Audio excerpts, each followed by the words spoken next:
गुरु और शिष्य में क्या संबंध होना चाहिए और शिष्य को गुरु किस चीज के लिए तैयार करते हैं। देखिए, हम सबको पता है कि हम इस मार्ग पर जब हम चल रहे हैं, जो लोग भी इधर से जुड़े हुए हैं, जिन्होंने नाम की दीक्षा ली हुई है, उन सभी व्यक्तियों को यह पता है कि यह मनुष्य का जीवन परमात्मा की प्राप्ति के लिए है, स्वयं को पहचानने के लिए है। और ये मार्ग सरल भी है और कठिन भी है। कठिन इसलिए है कि संसार के जो चारों तरफ के प्रलोभन हैं, वो मुझे मेरे जो लक्ष्य है उससे भ्रमित करते हैं। अब हर आदमी चाहता है, मैं भी चाहता हूँ, और मैं भी उन्हीं लोगों में से एक हूँ जिनकी इच्छा है कि भी मेरा जीवन आराम से बीते, उसमें कष्ट, दुख, विपदा ना आए, संकट ना आए, सब चीज बड़ी स्मूथली, सहजता के साथ, आसानी के साथ चले। और यही इच्छा हम बार बार अपने ईश से भी प्रकट करते हैं। पर जब हम इस मार्ग पर चल रहे हैं, हमको पता है कि काल के देश में हमको अपने कर्मों का निबेड़ा करके जाना है, सबको साफ करके जाना है। तो जब हमको ये पता है तो हमारे जीवन में सुख और दुख आते रहेंगे। तो हमको सदा इन परिस्थितियों के लिए तैयार रहना है। हमने नाम की दीक्षा इसलिए नहीं ली कि मेरे पास बहुत धन संपत्ति हो जाए, मेरा कोई काम खराब ना हो, कोई गलत ना हो, मैं कोई व्यापार करूं तो व्यापार में नुकसान ना हो, मैं कोई एग्जाम दूं, मैं एग्जाम में पास हो जाऊं। क्योंकि मैं गुरु से जुड़ा हूं, बाबा प्रेम सिंह जी महाराज से जुड़ा हूं, तो मेरा एग्जाम भी जाके गुरु महाराज जी देते। ये बहुत बच्चों का इस प्रकार के बातें आती रहती कि जी आप, मतलब गुरु महाराज जी, मेरी तैयारी पूरी नहीं है, आप आके बैठ के मेरा काम पूरा कर दीजिए। देखिए, गुरु और शिष्य का जो संबंध है, गुरु और शिष्य का संबंध प्रेम का संबंध है। और वो संबंध इसलिए है कि हम अपने लक्ष्य को कैसे पाएं, उसके लिए हमारा जीवन कैसा हो, हमारी सोच कैसी। बीच में कुछ हम घटनाएं भी सुन लेते हैं इस प्रकार की, जब लोगों के जीवन में घटी हैं, कि जब उनको किसी भी मुसीबत से परमात्मा ने या उनके शब्द स्वरूप गुरु ने हमको बचाया। तो इन सब बातों से हमारे मन में ये और धारणा दृढ़ हो जाती है कि जी हम तो इस मार्ग पे इसलिए चल रहे हैं कि हमारे सब कष्ट, हमारी सब मुसीबतें, हमारे सब दुख महाराज जी उठा। मैं फिर सत्संगियों को ये कहना चाहता हूँ, सभी सत्संगियों को जो महाराज प्रेम सिंह जी से जुड़े हैं, उनमें श्रद्धा रखते हैं, उनमें विश्वास रखते हैं, कि हमारा जीवन सहज सरल तो हो, उसके लिए मेरी सोच कैसी हो, उस सोच को विकसित करने का काम गुरु का है। अब थोड़ा बात समझिए, एक छोटी सी बात मैं बोलूंगा। दो टाइप का संबंध रहता है। एक बोलेंगे कि सुबह उठ के अगर आपको कोई यात्रा पे जाना है, उसका भी मुहूर्त निकालो, मेरे पास आओ, मैं समय बताऊंगा। कोई नया काम शुरू करना है, उसका भी समय मैं बताऊंगा। नए मकान में प्रवेश करना है, शादी ब्याह कहाँ करने हैं, किस बच्चे से या बच्ची से करना है, किस दिन करना है, ये मुहूर्त भी मैं बताऊंगा। एग्जाम देने जाओगे, उसका पाठ क्या क्या पढ़ना है वो भी मैं बताऊंगा। तो ये जो काम है, ये आपको समझना है। अगर हर चीज के लिए मुझे गुरु के पास भागने की, जाने की जरूरत है, इसका मतलब है मैंने अपने आप को गुरु के साथ बांध लिया। हम इस मार्ग पर आए हैं, इस मार्ग पर आए हैं बंधन मुक्त होने के लिए। बंधन मुक्त होने का मतलब है कि हमारी सोच इतनी विकसित हो, मेरी समझ इतनी विकसित हो, कि जब भी कोई परिस्थिति, जब भी कोई सिचुएशन, हालात, परिस्थितियां ऐसी बने, वहां मैं गुरु महाराज को याद करके, उनका स्मरण करके, उनको अपने हृदय स्थल में विराजमान करके, उनसे गाइडेंस लेके अपना काम कर सकूं। तो मेरी बुद्धि का विकास होना जरूरी है, ये समझ में आनी चाहिए कि मुझे कर्म कांड में इन सब चीजों में नहीं उलझना। तो जैसे मैं कई बार लोगों से कहता हूँ, भैया अगर आपने एक मकान का निर्माण करना है, आपकी इच्छा है और आपने अपने संसाधन इकट्ठे कर लिए हैं उस काम के लिए, उसका मुहूर्त सब दिन परमात्मा के बनाए हैं, सब दिन ठीक है। जो दिन मेरे लिए ठीक है, मेरे लिए लाभकारी है, मेरे लिए वो काम करना आसान है, उस दिन काम करो। ये सब देखना कि जी अब अंधेर चल रहा है या अब चांदना चल रहा है, आज तो शनिवार है, ये तो अधिमास है, इन सब चीजों में उलझना ठीक नहीं सत्संगी के लिए। अगर आपको लगता है कि आपके सब रिश्तेदार, आपके संबंधी जिनको आप इकट्ठा करना चाहते हैं, जिनके संपर्क में रह करके, जिनकी उपस्थिति में आप इस शुभ काम करना चाहते हैं, तो उनकी सुविधा देखो कि वो कब आकर के इस काम में शरीक हो सकते हैं, उनके लिए आसानी। नौकरी पेशा लोग हैं, शादी की तारीख आपने हफ्ते के बीच की निकाल ली, उन सबको दिक्कत पड़ सकती है, इतवार की निकाल लो। सारे दिन बराबर हैं, कोई फर्क नहीं है, ना मंगलवार में फर्क है, ना सोमवार में फर्क है। आपको परमात्मा को याद करके, सदगुरु को याद करके किसी भी दिन अपना काम कर सकते हैं। इन सब चीजों में हाँ, होता क्या है, मकान के मुहूर्त तक तो मामला ठीक है, शुरू करने में, प्रवेश करने में, इन सब चीजों में जो वैवाहिक संबंध हैं, जिनमें दो परिवार एक साथ जुड़ते हैं, उन दोनों परिवार की अपनी धार्मिक विचारधाराएं, आस्थाएं, उनके अपने अपने विश्वास अलग अलग हो सकते हैं। मैं जो बात कह रहा हूं, मैं जो सत्संगी हैं, जो गुरुमुख हैं, उनके लिए कह रहा हूं। पर बहुत से लोग ऐसे भी हैं जो और चीजों से, और मतों से, और जो भी सोच है, देखिए हमें किसी का निरादर कभी नहीं करना चाहिए, तो मैं किसी का नाम या वो नहीं लूंगा। तो अगर उनकी कुछ सोच है और वो कहीं किसी काम में शरीक हो रहे हैं, तो मैं इतना फ्लेक्सिबल होना चाहिए, मुझे इतना लचीलापन होना चाहिए कि भाई मेरे लिए तो सब दिन बराबर है, तो मैं कौन सा दिन सूट करता है। वो कहें जी हमने तो तारीख निकलवाई है, वो तारीख ठीक है, तो भाई उस तारीख को कर लो। कि इन सब चीजों में हमको बहुत ज्यादा तकिया सुनी होने की आवश्यकता नहीं है। तो ये सोच समझ जब मेरी विकसित होगी, तो मुझे बार बार इन सब चीजों के लिए व्हाट्सएप पे या फोन पर या किसी के माध्यम से इस प्रकार की जिज्ञासाएं या इस प्रकार की क्लियरेंस लेने की आवश्यकताएं नहीं होनी चाहिए। हम अपदीपो भाव, अपने मार्ग को प्रशस्त करने वाले हम खुद बने, ऐसा गुरु महाराज जी की इच्छा थी, और उसी मार्ग पर हम सब चल रहे हैं। हम लोग सब लोगों को जगाने के लिए ये इच्छा है कि हर आदमी अपने आप में बुद्ध हो जाए, अपने आप में सतगुरु हो जाए, अपने आप में शब्द स्वरूपी हो जाए। हर चीज के लिए इधर उधर जाकर के भागने की आवश्यकता नहीं है, और अपना जो कार्य करना। देखिए, ये एक हमारी बहुत बड़ी समस्या है। हम सारी जिंदगी, बच्चों के मामले में खास तौर से, उनको कुछ भी करने की आजादी नहीं देना चाहते। सब अपनी जिम्मेदारी अपने ऊपर चाहते हैं। कहाँ नौकरी करनी है, ये बात मैंने पहले भी कही, क्या उसको शिक्षा लेनी है, किस लाइन पे चलना है, इस प्रकार की जितनी भी चीजें हैं, शादी कहाँ करनी है।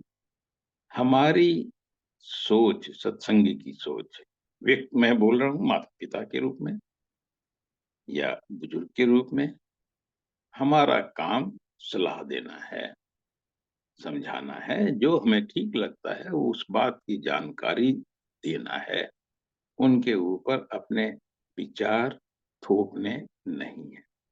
उनकी बात भी सुननी है, वो क्या चाहते हैं, उनकी बात सोचो, उनकी बात सुनो, उस पे विचार करो, अपनी बात कहो। मिल के कोई रास्ता निकले बहुत अच्छा है, अगर मिल के नहीं भी निकलता है, उनकी ज़िंदगी है। हम कहते हैं नहीं, नहीं, तुझे क्या पता है, तू बच्चा है, हमें सब पता है। मैंने देखा है जो 80-80 साल के बुजुर्ग हैं, 90 साल के बुजुर्ग तो बहुत कम हैं। उस टाइम जब 90 के हो जाते हैं, फिर तो सुनना, समझना भी बंद हो जाता है, तो मैं उनकी बात नहीं कर रहा हूँ। पर जो 80 साल के बुजुर्ग हैं, वो भी ये समझते हैं कि सब कुछ हमें ठीक पता है। मेरा जो 50 साल का लड़का है या लड़की है, उसे कुछ नहीं आता। और जब 15 साल के बच्चे से बात पूछेंगे, वो बोलेगा मेरा 30 साल का बाप है, उसको कुछ नहीं आता। क्यों? हम अपने अलावा दूसरे की बात का सम्मान करना भूल चुके हैं। हमको सबका सम्मान करना है, सबकी बात सुननी है, सबकी बात समझनी है, किसी पे अपनी बात थोपनी नहीं है, उससे बचना है। शादी विवाह के मामले में, इन सब मामलों में हमको बड़ा ही खुले दिमाग से ओपन होकर के विचार करना है। वो जब तक मन ना टिके, जब तक मन ना टिके, तब तक हमको ये नहीं है कि जी हम एक लड़की देखने गए या एक लड़का देखने गए, अब हमने देख लिया, अब हम मना कैसे करें या हाँ कैसे करें। मन टिकता है तो हाँ, मन नहीं टिकता है तो ना। अगर समय चाहिए तो समय लो, उस पे विचार करो।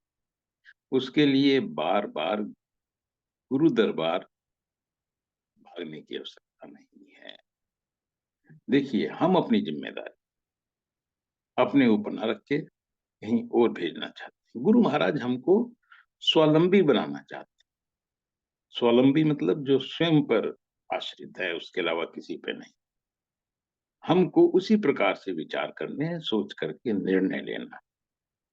और सदा ये बात जान लो, गुरु महाराज का आशीर्वाद हमारे ऊपर, हम कुछ भी निर्णय लें, किस भी किधर भी चलें, सदा हमारे ऊपर रहने वाला। उसका कोई फ़र्क पड़ने वाला नहीं। तो मैं तो अपने जीवन में इसी बात को लेके चला हूँ आज तक कि जब भी जहाँ निर्णय आसान है, मुझे पता है 2 रास्ते हैं, एक रास्ता मुझे लगभग 90% सही लगता है, दूसरा रास्ता 90% गलत लगता है, तो सोचने की आवश्यकता ही नहीं है। हर रास्ते में कुछ ना कुछ कमी, कुछ ना कुछ फ़ायदे रहते हैं, तो यहाँ तो आदमी आसानी से करता है। तो उधर निर्णय लेके चलो। पर जब मझधार में होते हैं, हमें लगता है कि बाईं तरफ चलें या दाईं तरफ चलें और हम एक धर्म संकट में होते हैं, विकट परिस्थिति में होते हैं। उस समय मैं अपने आप निर्णय लेते समय गुरु महाराज को याद करता हूँ, उनका स्मरण करता हूँ और उनसे अरदास करता हूँ कि महाराज मेरा मार्ग प्रशस्त करें। और उसके बाद जो भी विचार मन में आते हैं, उनके हिसाब से मैं उस मार्ग पर चल पड़ता हूँ। यही बात मैं सभी सत्संगियों को कहना चाहता हूँ कि हम खुद अपना भाग्य विधाता बने, अपनी किस्मत के बारे में जो भी करना है, उस प्रकार से चलें। हमें बहुत ज़्यादा चीज़ों के लिए, छोटी-छोटी बातों के लिए, उदाहरण के लिए मतलब ऐसे भी हैं कि हम ये जगह खरीद लें या ये जगह ना खरीदें। अगर हम इस चक्कर में पड़े हैं, तो इसका मतलब है और ख़ास तौर से हमारे जो सत्संग है, हमारा जो ये क्षेत्र है, पंचकुला, यमुनानगर, कुरुक्षेत्र, करनाल, ये एरिया, इसमें सब लोग अब ओपरी में बहुत ज़्यादा विश्वास करते हैं, हवाओं में बहुत विश्वास करते हैं और ये मानते हैं यहाँ पता नहीं किसी का प्रलोभ ना हो, किसी का यहाँ पर कोई आत्मा ना बैठी हो, कोई हवा ना बैठी हो, कोई बुरी वो ना बैठी हो। इस प्रकार की चीज़ों में ना उलझें। अगर कहीं है भी, जाओ गुरु जी का नाम लो, उनको स्मरण करो और सब चीज़ें ठीक हैं। यहाँ तक है कि भई हम लोग अगर हमें मन में किसी भी प्रकार का कुछ भी शक है, हमको सुबह है, लोगों ने हमारे मन को भ्रमित कर दिया है। देखिए ये बहुत होता है। मान लिया मैं तो इस मार्ग पे चल रहा हूँ, ज़रूरी नहीं मेरे भाई, मेरी बहन और रिश्तेदार वो हो सकता है पता नहीं कहाँ-कहाँ लगे हैं, किसकी जगह से जुड़े हैं। तो वो अपने विचार आके जब हमारे सामने बोलने शुरू करते हैं, तो धीरे-धीरे हम भ्रमित हो जाते हैं और वो फिर हमको ऐसे रास्ते पे डाल देते हैं, खुद भी उलझे हुए हैं, हमको भी उलझा। इसीलिए मैं ये बात फिर कहना चाह रहा हूँ कि कोई जहाँ जा रहा है, हमें कोई दिक्कत नहीं है, क्योंकि वो उसकी अपनी इच्छा है। सब आदमी ये तय करने के लिए स्वतंत्र हैं कि उनके लिए कौन-सा मार्ग सही है। हमने जब ये मार्ग चुन लिया है कि हम इस मार्ग पर चलेंगे, और ये भी हमने ऐसे नहीं चुना है, हमने भी काफ़ी सोच समझ करके ये बात देखी है, तब इधर चले। और जब एक बार इधर चल पड़े हैं, तो हमको फिर किसी पीर पैगंबर पर, किसी माता रानी पर, किसी चौकी पर कहीं जाने की ज़रूरत नहीं है। ये मैं पूर्ण विश्वास, आस्था के साथ और स्पष्ट शब्दों में कहना चाहता हूँ कि नाम लेने के बाद इन सब चीज़ों से बचना चाहिए। जो शरीर के बीमारियाँ हैं, शरीर की परेशानियाँ हैं, उनमें भी ज़्यादातर मेरे मन के कारण है। तो अगर मेरा मन साफ है, तो शरीर की बीमारियाँ भी दूर होती चली जाती। फिर भी कुछ शरीर की कमियाँ हैं, किसी आदमी को कैंसर है, किसी आदमी को और दिक्कत है, परेशानियाँ हैं, डायलिसिस होती है और दिक्कत है। उन सब चीज़ों से उन सब चीज़ों के लिए दवा लेना आवश्यक है। एक अच्छे डॉक्टर से कंसल्ट करना ज़रूरी है, क्योंकि जो शरीर है ये मिट्टी का बना हुआ है, तो मिट्टी के जो गुण धर्म हैं, वो तो अपना रंग रूप दिखाते ही हैं। आज तक हमारा भोजन, आज तक हमारे विचार उनकी वजह से जैसे हम हैं वैसे ही। पिछले को हम बदल नहीं सकते, हम सिर्फ आज और आज के बाद के समय में अपना व्यवहार ठीक कर सकते हैं। अब तक जो हुआ वो हुआ, उसे स्वीकार करें। जो हुआ हमसे अच्छा हुआ, गलत हुआ, मैंने किया, मुझे स्वीकार है। मेरे से गलती हुई, मुझे स्वीकार है। तो उसको स्वीकार करते हुए आगे अपने जीवन को ठीक करना। तो जो शरीर के दोष हैं, उनके इलाज के लिए जी नहीं, मैं तो कोई दवाई नहीं खाऊँगा, मुझे तो बस गुरुजी पे पूरा विश्वास है, वही मुझे ठीक करेंगे, बिना दवाई के ठीक करेंगे। इन बातों से बचना चाहिए। मन को मजबूत बनाते हुए जो भी हमको आवश्यक है, अगर हमको किसी अच्छे हॉस्पिटल की, अगर कहीं मैं दवाई खा रहा हूँ, उस दवाई से लाभ नहीं हो रहा है, हो सकता है जो डॉक्टर है, मैं किसी डॉक्टर की निंदा नहीं कर रहा हूँ, उसका जो भी ज्ञान है, उसको जो एक्सपीरियंस है, वो पकड़ नहीं पा रहे हैं, वो मेरे मर्ज को पकड़ नहीं पा रहे हैं, मेरी दिक्कत को समझ नहीं पा रहे हैं, और जो भी वो दे रहे हैं, वो दवाई मेरे पे काम नहीं कर रही है, तो मैं सेकंड ओपिनियन, थर्ड ओपिनियन दूसरे लोगों से परामर्श कर सकता हूँ। पर इसका मतलब ये नहीं है कि किसी भूत-प्रेत का मेरे ऊपर असर हो गया है, कि जी देखो दवाइयाँ तो मैं बहुत दिन से खा रहा हूँ।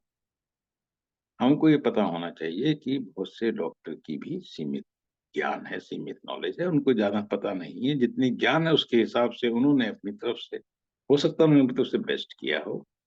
इन परिस्थितियों में हमें सेकंड ओपिनियन ज़रूर लेना चाहिए, दूसरे डॉक्टर से लें। तो कहने का भाव, शरीर की जो भी आवश्यकता है उसका ध्यान रखना और मन की जो आवश्यकता है उसका ध्यान।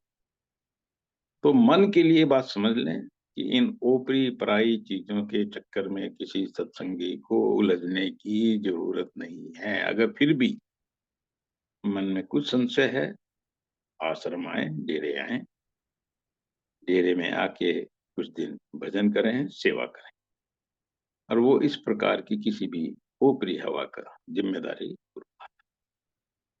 पूरी श्रद्धा, पूरे विश्वास के साथ। ये मेरी सभी लोगों को सलाह है इन सब चीज़ों में, उनको अपने आप को स्पष्ट रखना चाहिए। शादी-विवाह के मामले होते हैं, उन सब को मैं फिर कहता हूँ, देखिए मेरे विचार ऐसे हैं कि जो शायद ज़्यादातर लोगों को समझ ना आए, अच्छे-अच्छे लोग उसको पसंद ना करें, क्योंकि मैं जाति में, बिरादरी में अपने आप को सीमित नहीं रखता हूँ। मैं हर मनुष्य को मनुष्य के रूप में देखता हूँ। पर क्योंकि हमको समाज में रहना है और बिरादरी में रहना है, तो बहुत सी चीज़ें ऐसी हैं जिनमें हम उलझे रहते हैं और हर उलझन से हम निकल भी नहीं सकते। मेरी तो हालत ऐसी है कि मैं समाज में कम हूँ, समाज से बाहर ज़्यादा हूँ, इसलिए जो सामाजिक चीज़ें हैं, उनका मेरे पर ज़्यादा असर नहीं होता है। पर मैं ये नहीं कहता हूँ कि सब मेरे ही रास्ते चलो, फिर भी आदमी को इन सब मामलों में खुला दिमाग रखना चाहिए। जब रिश्ते का समय आए और कोई अच्छा हमको प्रपोज़ल हो, लड़का या लड़की के रूप में, अपने आप को अपनी बिरादरी में सीमित ना करके उससे बाहर निकलें। हमारे लिए भी और आने वाली पीढ़ी के लिए भी वो बहुत अच्छा है। अगर दिक्कत है, हम जिस समाज से जुड़े हैं, परिवार से जुड़े हैं, वहाँ इस प्रकार की इजाज़त नहीं है, तो भई जो ठीक लगे वो कर सकते हैं। मैं इसलिए बोल रहा हूँ, इस प्रकार के बहुत से प्रश्न मेरे पास आते हैं। इसी सिलसिले में जैसे मैं शुरू की थी बात गुरु और शिष्य के संबंध में, ये चीज़ बहुत स्पष्ट है, अगर गुरु का आपके साथ कोई लालच है, तो गुरु भी भ्रमित है और वो भी उस लालचवश हो सकता है आपको बहुत स्पष्ट राय ना दे पाए, क्योंकि स्वार्थ जुड़ा हुआ है। ये बहुत ज़रूरी है कि जब हम किसी को गुरु बनाएँ, तो ये देख लें कि किसी स्वार्थवश तो वो हमारे साथ नहीं जुड़ रहा है। गुरु निस्वार्थी होना चाहिए। हमारे साथ उसका एक ही संबंध है, नाम का, प्रेम का, जिसके माध्यम से वो हमको परमपिता परमात्मा के मार्ग पर चलाना चाहता है। तो अब यहाँ पर इस मार्ग पर चलने के बाद हमें भी गुरु के साथ पूरे प्रेम, विश्वास और श्रद्धा के साथ जुड़े रहना चाहिए और उन्हीं के साथ उनकी बातों को सुन के, समझ के अपने जीवन में उतारना चाहिए। हम मैं तो ये देखा है खास तौर से, मतलब मेरा अपना अनुभव है कि हम जो लोग हैं यहाँ, हम नाम भी लिया, सब कुछ भी लिया, पर वो जो विश्वास है, उसमें गहराई नहीं। इसलिए मैं कहता हूँ कि सत्संगियों को देखो, कुछ लोगों को देखो, जैसे हमारी बीबी जी हैं और सत्संगी हैं, जगदीश भाई हैं। इनके अंदर गुरु के लिए जो प्रेम प्यार है, उसकी गहराई को देखो। और सत्संगी में सबके मैं नाम नहीं ले पा रहा हूँ यहाँ, समय के कारण। बट उनको देख के लगता है कि गुरु के साथ प्रेम, गुरु के साथ प्यार कैसा होना चाहिए। उनके जीवन में पूर्ण रूप से समर्पण है गुरु के लिए। तो ऐसा गुरु और शिष्य का संबंध होना चाहिए। गुरु को आपसे कोई लालच नहीं और आप भी किसी लालचवश, जब मैं लालचवश कह रहा हूँ, संसार के भोग विलास की कामना भी लालच ही है। इनके वशीभूत होकर के हमें गुरु के साथ संबंध नहीं बनाने हैं। हमें संबंध बनाना है प्रेम का, विश्वास का, परमात्मा की भक्ति का, भक्ति का। इसी मार्ग पे हमको चलना है। मैंने काफ़ी समय लिया बात करते हुए, मुझे लगता है बीच में कुछ भाई-बहनों के प्रश्न हैं। तो मेरी ये अरदास है, जो भी हमारे होस्ट हैं, कि जो प्रश्न पूछता है अगर हो सके उसको उनको भी दिखाइए, वो ताकि लोग ये देखें कि पूछने वाला कौन है और आप बीच में फ़ोकस चेंज कर सकते हैं। अगर ऐसा हो तो बहुत अच्छा है। हाँ। हाँ जी, अनुप्रिया दीदी का क्वेश्चन है महाराज जी, और कुछ क्वेश्चन पापा के पास भी आए हैं। तो पहले दीदी का ले लेते हैं। आप या देख जैसे लीजिए, ये जो मतलब कि पावर है वो आपके पास है, किसका पहले लेना है, किसका बाद में लेना है। हाँ जी, मैं आप दीदी को म्यूट कर देती हूँ। हाँ, ठीक है बेटा।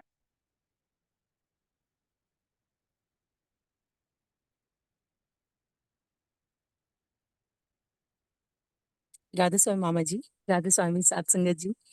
मैं टाइम पे नहीं जुड़ पाई थी आज, मैं अभी बस 10 मिनट ही हुए और तब क्वेश्चन कुछ इस तरह से चल रहा था, तो मेरे माइंड में भी एक क्वेश्चन है। हालांकि मतलब यहाँ पे बहुत बार ये डिस्कशन हुआ है कि परमारथ से रिलेटेड बातें हों, और जैसे अभी लास्ट सत्संग जो भंडारा हुआ था वहां पे भी ऐसी चीजें हुई कि सत्संग नहीं करते, भजन भजन गा के चले जाते हैं। तो मेरा तो क्वेश्चन काफी इरिलीवेंट है ये, मतलब स्पिरिचुअलिटी से। बट क्वेश्चन कुछ ऐसा है कि जैसे मेरी अभी एक छोटी सी गुड़िया है और उससे पहले एक बेटा भी है। तो बेटे के टाइम पे मैंने फिर भी नजर का टीका लगाना, काला धागा हाथ पैर में पहनाना, ये सब चीजें की थी। बाहर से आए तो मिट्टी को गोल गोल घुमा के पीछे फेंकना, जो भी लोग बताते हैं। कभी कभी नजर बत्ती से उतारना। बट अथीरा के टाइम पे मैं कुछ भी नहीं कर रही हूँ, एक सिंगल चीज भी नहीं कर रही हूँ। अभी मैं अपने गांव में आई हूँ तो यहाँ पे भी जो भी लेडीज आती है मुझे सुना के जाती है कि ये करो ये करो। मुझे ऐसा नहीं लगता कि इन चीजों से फर्क पड़ता है। मैं मतलब अभी निकल चुकी हूँ शायद इस चीज से। बट ऐसा कुछ होता है कि मामा जी करना चाहिए? मतलब मेरे इन लॉज नहीं टोकते कि तुम ये करो। अथर्व के टाइम पे तो टोकते थे, अब तो नहीं टोकते कि कुछ गले में पहनाओ या ये करो, ये धागे धुगे बांधो। बट क्या ये करना चाहिए कि नहीं करना चाहिए? क्योंकि मैं यहाँ आके बहुत सुन सुन के पजल हो गई हूँ। स्टिल मेरा मन अभी भी नहीं है कि मैं ये सब चीजें करूं, बट एक मतलब ये क्वेश्चन माइंड में आया था। अभी आपने ये वैसे जो आज हम चर्चा कर रहे हैं उसी से जुड़ा हुआ प्रश्न है ये। वो मुझे थोड़ा सा लगा था मामा जी जो आप आंसर दे रहे थे कि कुछ ऐसा था कि उनको मानना चाहिए नहीं मानना चाहिए, कुछ देवी पितर शायद कुछ ऐसा सा चल रहा था। तो मेरे को लगा कि मैं साथ के साथ पूछ लूं, इसलिए मैंने फिर वो क्वेश्चन उठा ही दिया। हाँ जी। अभी आपने बोला आपके मन में कोई इस प्रकार की संशय नहीं है कि ये सब करने की आवश्यकता है, और ऐसा ही मेरा भी मानना है व्यक्तिगत तौर से। जैसे आप अपनी बिटिया के बारे में बात कर रही थी, अब रिंकी है, मेरी बेटी है, उसकी बेटी है, तो कई बार घर में जो और व्यक्ति हैं परिवार में, रिश्तेदारी में, जैसे आपने बोला इतने लोगों ने आके आपको कहा और आपको भ्रमित कर दिया थोड़ा बहुत।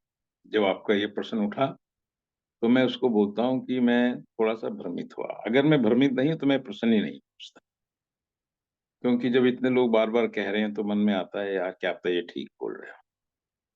तो मैं भ्रमित नहीं हूँ, मुझे स्पष्ट है इन सब चीजों की आवश्यकता नहीं है। पर जब मैं अपनी बेटी की बात कर रहा था, किसी ने कहा नजर लग रही है इसके, हम चारों तरफ को नमक मिट्टी में ले करके घुमा देते हैं हाथ, यानी वो जो 6-7 बार कुछ करते हैं। मैं इनकी किसी चीज की आवश्यकता महसूस नहीं करता। पर जैसे मैंने पहले बोला कि आपके साथ जो बाकी लोग जुड़े हैं, अगर उनकी कुछ इच्छा है, वो कुछ करना चाहे वो कर लें, मैं नहीं करूंगा, क्योंकि मैं इन बातों को नहीं मानता हूँ। ठीक है, तो आपके प्रश्न का बड़ा ही स्पष्ट आंसर, इन किसी चीजों से भ्रमित होने की आवश्यकता नहीं है। अपने मन में विश्वास बना के रखना है, भरोसा बना के रखना है। ये चीजें, नजर, ये सब चीजें मायने नहीं रखती।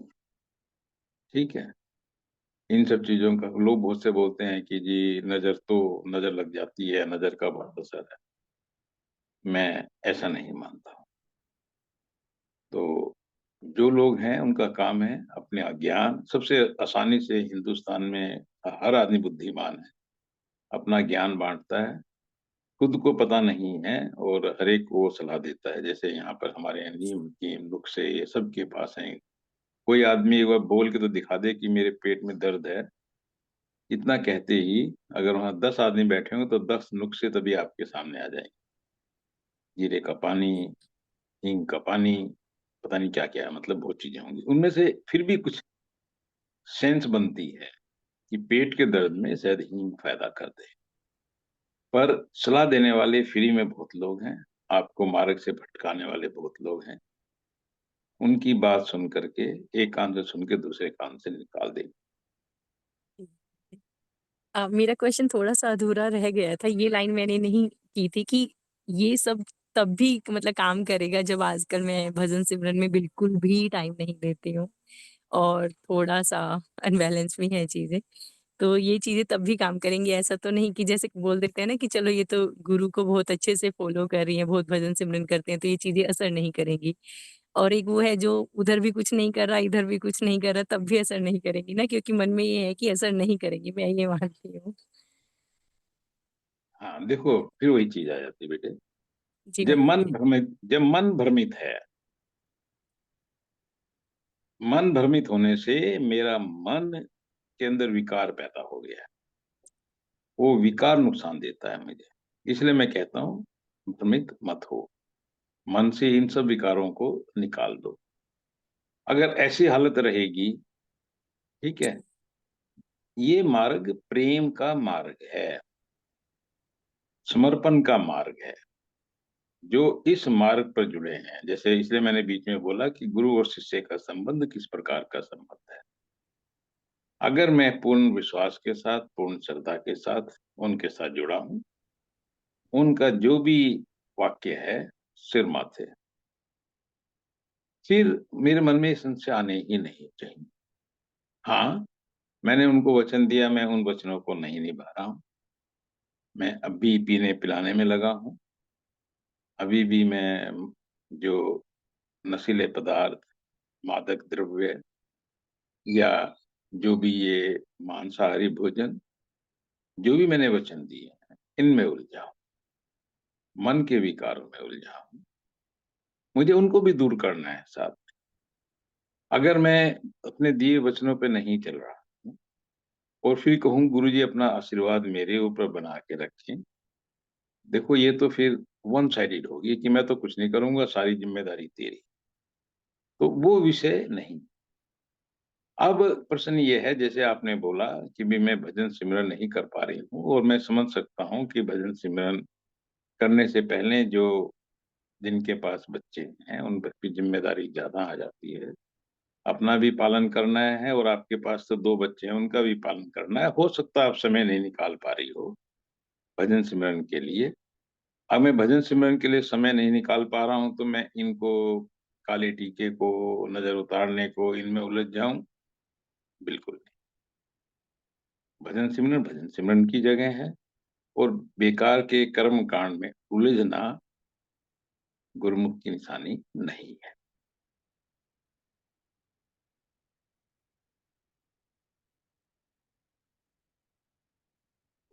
हाँ, आगे अब किसका प्रश्न है? हाँ जी महाराज जी, 3 लोगों का और क्वेश्चन है। पहले मैं मिलिंद को अनम्यूट कर देती हूँ। ठीक है बेटा।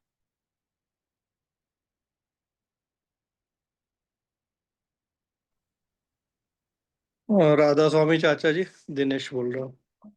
हाँ, दिनेश राधा स्वामी बेटे। मेरा सवाल ये है कि 2 शब्द है या 2 उपाधि है, एक साधु और एक संत, तो इन दोनों में क्या डिफरेंस है? क्या ये पर्यायवाची है या दोनों का टोटल रेफरेंस ही अलग है? 2 अलग अलग शब्द हैं, जो दोनों का मीनिंग, मैं अभी देखिए कौन लोग इन शब्दों को किस रूप में प्रयोग कर रहे हैं, मैं वो लोगों की बात नहीं करूंगा।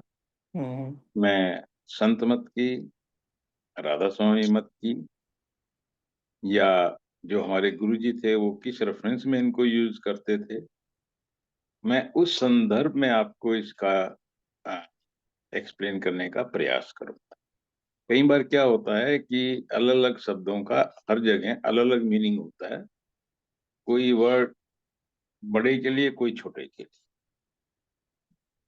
संत ऊंची पदवी है, साधु उससे कम वाली पदवी। जो साधक है, साधक, साधक से साधु, और साधु से संत, इस प्रकार से आगे आदमी बढ़ता है।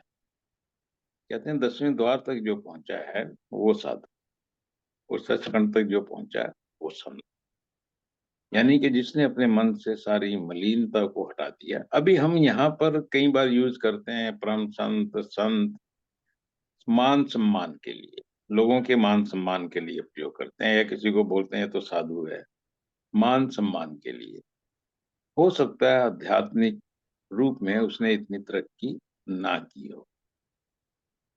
जो इस मार्ग पर चलना शुरू करता है, अभ्यास करना शुरू करता है, नाम का जाप करना शुरू करता है, शब्द सुनना शुरू करता है,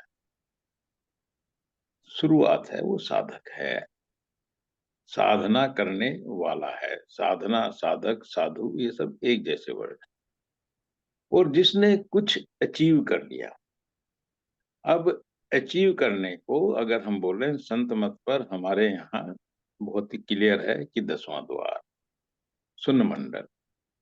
जिसने अपने आप को वहां तक की प्राप्ति कर ली, वो साधु। ये छोटा पद नहीं है, लाखों में एक साधु। और जो संत, वो जो सतपुरुष के देश सतलोक तक जिसकी रसाई है, उसको संत कहते हैं। तो ये शब्द इस रूप में प्रयोग होते हैं, ये एक दूसरे के पर्यायवाची नहीं है। फिर भी अब मैं थोड़ा सा विषय से हट के आपको वर्णन करूंगा।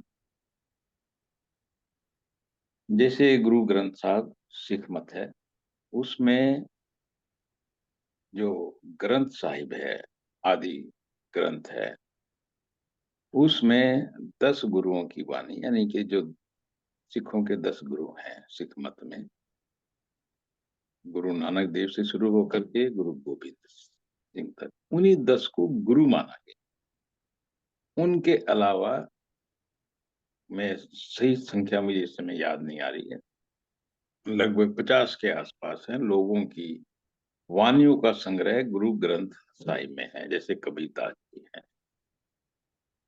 इन सब को भक्त बोला गया है कि भक्त कबीर, भक्त नामदेव। तो ये इनके लिए भक्त, इनके लिए गुरु शब्द का प्रयोग किया है। तो वो उनकी अपनी सोच, अपनी समझ, उन्होंने अपने हिसाब से लोगों को कैटेगराइज किया। अगर मेरे से व्यक्तिगत पूछोगे तो कबीर साहब संत कबीर बजाय भक्त कबीर। भक्त तो है ही, भक्त यानी कि जो संत है वो भक्त तो है ही, पर जितनी ऊंची और सच्ची बातें कबीरदास जी ने बोली हैं, तो वो संत कबीर। तो संत साधु से ऊपर की अवस्था। बट अपने अपने संप्रदाय में, अपने अपने मत में लोग इनको अलग अलग रूप में प्रयोग करते हैं। तो मैं उसमें ज्यादा उलझना नहीं चाह रहा हूँ दिनेश। हाँ जी। तो संत मत के हाँ, हिसाब से जो पोजीशन थी वो मैंने अपनी तरफ से समझाने का आपको प्रयास किया। मेरा भी एक्चुअली इसमें जो क्वेश्चन था ना वहीं से था। हम कबीर को संत बोलते हैं और कबीर बोलते हैं कबीरा संगत साधु की। तो वो थोड़ा सा मतलब कि मैं सोचा था कि क्या दोनों शब्द एक हैं, या साधु की जो व्याख्या है वो कुछ अलग है या संत की। तो अभी आपने क्लियर कर दिया है। देखो, कबीरा संगत साध की, हाँ जी। तो इसका भी आप इसी प्रकार से ले सकते हो कि साध की संगत का भी कितना असर है। कबीरा संगत साध की हरे कोट अपराध। तो अगर हम किसी भी अच्छी संगत में बैठेंगे, उसका लाभ देखिए, तो हम प्रगट रूप में जानते हैं कि जैसी संगत होती है वैसी हमारी करनी होती चली जाती है। हाँ जी। तो जितना उच्च कोटि का व्यक्ति होगा, एक आदमी अभी इधर लगा लगा है, एक आदमी के अंदर प्रेम भाव पूर्ण प्रकट हो गया है, उनके पास बैठते हैं तो हमको भी मन में आता है कि काश हम भी इसी प्रकार के प्रेमी जीव परमात्मा के होते, गुरु के होते। तो देखिए, मन में एक इस प्रकार की अभिलाषा पैदा होती है जो हमको सद्मार्ग पर ले जाने में सहायक होती है। मेरा सोचना ये रहता है दिनेश, कि ये जो हमारे कर्म है, कर्म बनने में हमारे विचारों का बहुत बड़ा योगदान है। और अच्छी संगत मेरे जो गलत विचार हैं उनसे रोकने में बहुत सहायक होती है। और अगर कोई साधु मिल जाए, उसके साथ बैठने का मौका मिले, तो बहुत अच्छा है। बिल्कुल।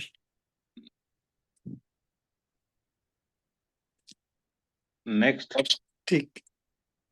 अगला क्वेश्चन गुलाब अंकल जी का है। अंकल जी आप अनम्यूट कर लीजिए।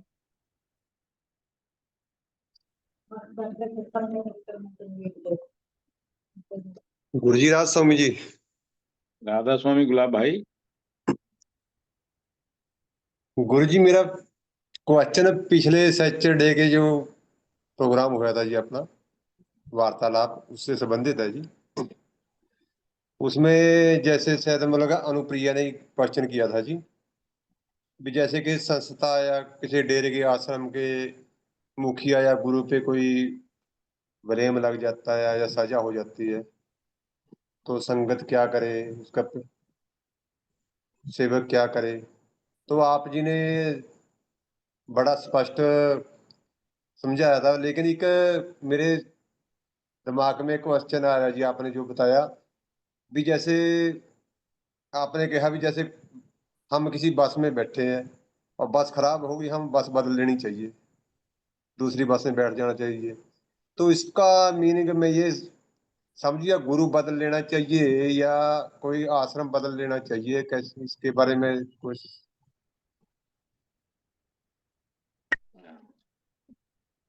गुलाब भाई बहुत बहुत धन्यवाद इस प्रश्न के लिए तो नहीं, पर जो उदाहरण आपने दिया उसके लिए। प्रश्न तो मैं चर्चा करूंगा ही। कई बार हम जो उदाहरण दिए होते हैं उस उदाहरण से भी भ्रमित हो जाते हैं। जैसे बस का उदाहरण दिया था मैंने, और वहां से आपने दो विकल्प निकाले, एक गुरु और एक आश्रम। अगर मेरा मन गुरु से विचलित है किसी भी उनके कृत्य के कारण, काम के कारण, चाहे उन्होंने किया या उनके बारे में ऐसा विचार लोगों का है कि उन्होंने किया। देखिए, हम किसी आदमी को जब तक वो साबित नहीं हुआ उसको हम दोष नहीं दे सकते, और जो हमारी अदालतें हैं उनसे गलती हो सकती है।